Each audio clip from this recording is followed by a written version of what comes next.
Mani sauc Agāte Viļkele, un tūlīt es jums pastāstīšu par Lamporta loģisko pulksteni.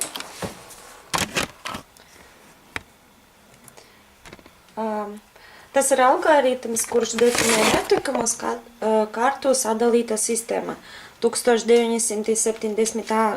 gadā Leslija Lamports parāda, ka laika sinhronizācija varētu būt, un viņš piedāvāja algoritmu tādai sinhronizācijai.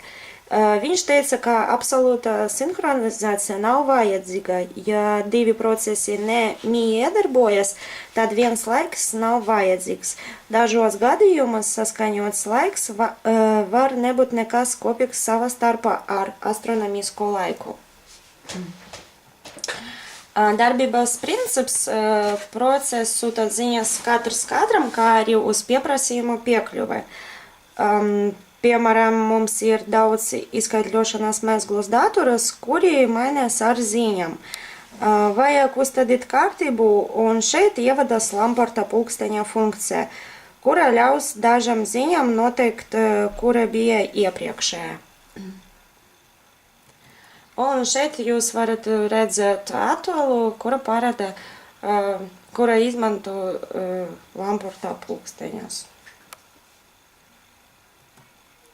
Paldies par uzmanību!